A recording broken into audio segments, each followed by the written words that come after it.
Today's High Performance Podcast is brought to you by Josh Phegan Digital. It's where you'll find our revolutionary blueprint course. There's only one place that you can go from zero to hero over a weekend by watching the incredible blueprint. It's everything you'll need to be that $1 million agent. Prospecting, listing, negotiation, and growth. Broken up into short 15-minute pieces, skip to the content you need now or watch from the beginning to end. Only on Josh Phegan Digital. Welcome to High Performance, the podcast featuring Josh Phegan and Alexander Phillips. Alexander, today we're going to talk about the best lead sources in the business. And this is a really important thing for any agent, right? To have a bit of a formula. And I guess that when you're working with your own personal team and you're talking to Kenji or Vince or Thomas and same guys, and Gav, how do we go to generate our leads? Each of them have probably got some unique ways that they might do it. Maybe they've got some relationships. Maybe they've been in it for a little while. And maybe they're just really good around what's been listed, what's been sold, and who does that impact. What do you think are the best lead sources for a real estate agent that if they just get that running, then everything else tends to just make the whole business work? Oh, hi, Josh. Thanks for having me again. We actually looked at this last week in our business and looked at the last 20 houses that we sold and worked out where we found each one of those listings. 9 of the 20 listings were from open houses and buyer work. Yes. About 5 or 6 were from past clients, and then the rest from just listed, just sold calls or database. So, you're running a great open house, building relationships face to face, asking the right questions, being a real person, progressing them, introducing them to other properties, following them up with maybe some sales data so you can educate them, spending time with them, and getting to know them is generally where you're going to meet your best and your next seller and someone that can go into your database. So Josh Phegan quits being a real estate trainer, goes back in as an agent. The first thing I would try to do is to get to a minimum of 5 open for inspections in my market. I would do anything and everything. I'd work withdrawals, work expireds, work around other agents just listed properties, work around other agents just sold properties.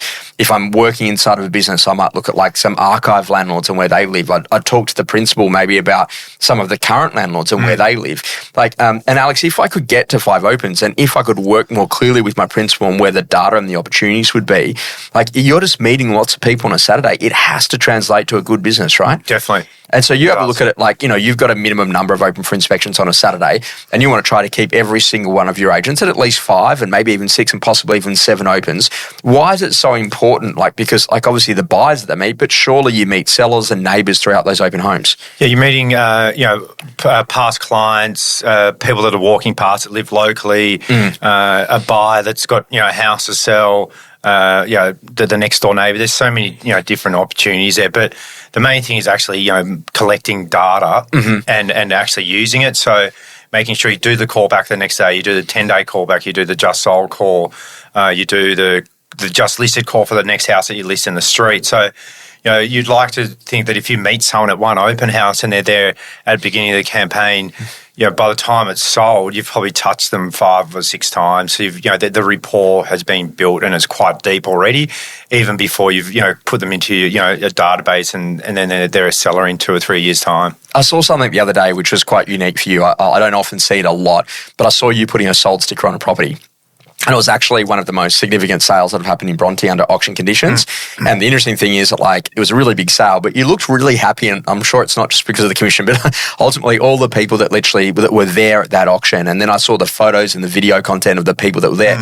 That's there's got to be a lot of social proof in doing a great campaign and selling under the hammer to meet neighbours and buyers and sellers. But for you, you're also saying, well, who do I now go and ring because I've got a leftover buyer or an underbidder on that particular property to try to generate another lead, right? Yeah.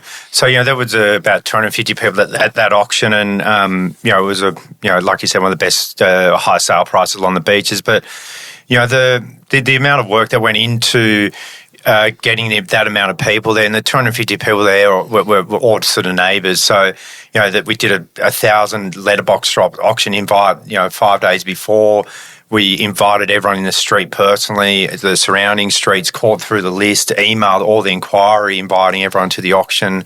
It was, it's definitely, something that you will, flow on from more business afterwards. And I think it was written up in 5 or 6 different papers. So it's just that continual social proof.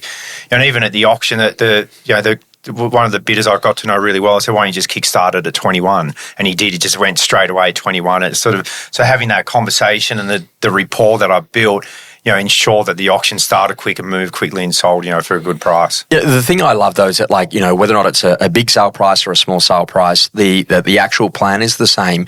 Get everyone to know that there's a new listing, get everyone to know when there's been a sale, let them know how it actually goes to impact them, and think about your past clients, your past market appraisals, landlords and archive landlords, and how you can be more relevant to them throughout every single transaction.